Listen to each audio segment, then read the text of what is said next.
Di pagi hari, ibu Maki tampak sangat panik karena anaknya tak membangunkan dirinya. Tapi Maki sudah berusaha dan ibunya tetap berkata untuk nanti saja. Tapi tampaknya ibu Maki sudah sangat telat dan membuat Maki bertanya soal apakah ibunya sarapan atau tidak. Ibunya hanya meminta untuk dibuatkan kopi saja. Duh, asam lambung naik guys. Ibu Maki menyadari kalau anaknya sedikit lebih tinggi dari biasanya, tapi Maki merasa kalau pertumbuhannya sudah berhenti sejak lama. Ibu Maki juga berkata kalau hari ini ia tak akan pulang, jadi Maki bisa makan duluan tanpa perlu menunggu dirinya malam ini. Maki juga teringat kalau hari ini adalah hari Jumat. Itu membuat Maki menjadi khawatir soal ibunya yang bekerja terlalu keras. Tapi ibunya berkata karena Maki sudah membantunya di rumah, jadi ibunya tak bekerja terlalu keras. Ketika ibunya akan berangkat, ibunya bertanya apakah Maki sudah mendapatkan teman atau belum. Tapi Maki berkata kalau mereka baru saja pindah dan ia tak masalah jika tak punya teman. Jadi ibunya tak perlu khawatir soal dirinya dan bisa bekerja dengan tenang. Ibunya pun pergi berangkat bekerja, tapi itu tetap membuat ibunya khawatir dan paham pasti anaknya sangatlah kesepian. Dan sekarang ketika Maki diajak berteman oleh gadis kedua tercantik di kelasnya, membuat Maki sangat kebingungan. Apakah benar Asanagi ingin berteman dengannya? Tapi itu membuat Asanagi sedikit tersinggung mendengarnya. Dalam pikirannya, Maki merasa tak ada seorang pun yang bisa diajak bicara soal film dengan Asanagi. Dan pasti karena itulah Maki diajak berteman dengannya. Maki tak masalah jika mereka berteman, tapi ia merasa lebih baik untuk dirahasiakan soal ini karena mereka sangat tak cocok satu sama lain dan akan terlihat aneh oleh orang lain jika Maki berteman dengan Asanagi.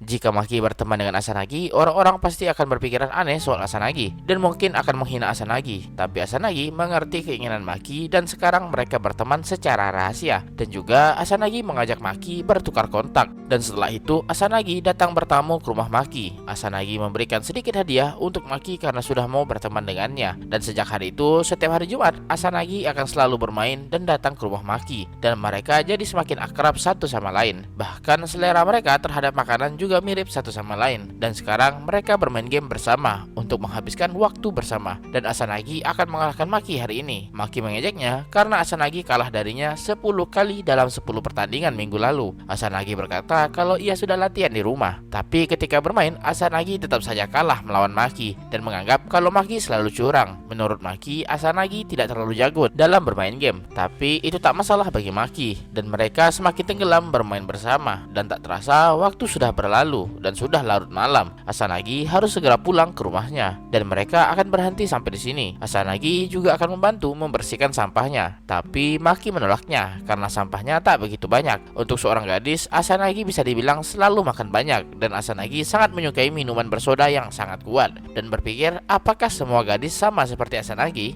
Asanagi menyadari Maki yang menatap dirinya dan bertanya mengapa Maki menatapnya seperti itu. Tapi Maki hanya merasa heran meski Asanagi makan begitu banyaknya, tapi ia tak pernah gemuk sama sekali. Itu karena Asanagi rajin berolahraga. Asanagi juga merasa kalau Maki adalah tipe orang yang senang berolahraga dan menyentuh otot Maki. Tapi itu membuat Maki merasa geli. Asanagi seperti menemukan kelemahan Maki. Tapi bagi Maki, ia akan mengalami neraka sesaat lagi. Dan Asanagi yang sudah mengetahui kelemahan Maki langsung menyerangnya. Asanagi juga mencari titik kelemahan lainnya dari Maki. Tapi Maki meminta Asanagi untuk berhenti. Asanagi menjadi bingung karena Maki selalu mengalahkannya di dalam game. Makanya Asanagi butuh pelampiasan soal kekesalannya. Dan ketika Maki membuat suara yang feminim, membuat Asanagi ingin menggodanya layaknya seorang wanita dewasa. Maki yang kesal menyuruh Asanagi untuk segera pulang. Asanagi merasa sangat menyenangkan hari ini. Pada awalnya Asanagi sangat terkejut ketika Maki langsung mengajaknya ke rumah Maki. Maki yang panik karena ia tak tahu apa yang harus dilakukan, jadi ia memutuskan untuk bermain di rumah saja. Asanagi mengerti maksud Maki dan berpisah sembari berkata untuk bertemu lagi di hari Senin di sekolah.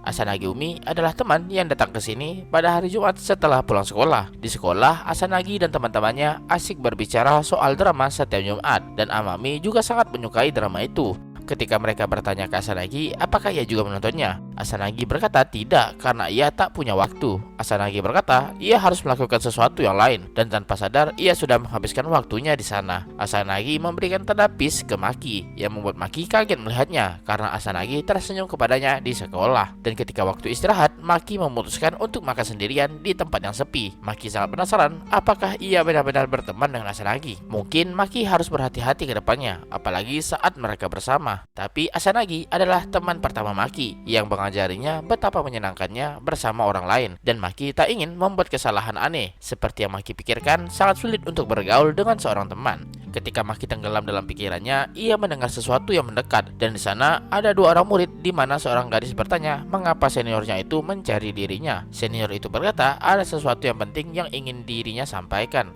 Maki mencoba mengintip apa yang terjadi di sana dan ingin berkata kalau ada orang di sini. Dan tiba-tiba datang lagi murid lain dari arah yang berbeda dan tanpa sengaja menyenggol Maki. Murid itu adalah Amami Yu. Amami menyadari kehadiran Mai Haramaki di sana. Temannya bertanya apakah Amami mengenali murid ini. Tapi Amami berkata kalau orang ini berada di kelas yang sama dengan mereka yang bernama Mai Haramaki. Gadis itu meminta maaf dan bertanya apakah mereka bisa di sini juga. Amami Yu meminta maaf soal ini ke Mai Haramaki dan kembali kedua orang sebelumnya. Senior itu menyatakan perasaannya ke Asanagi Umi dan mengajaknya berpacaran dan cerita pun berlanjut.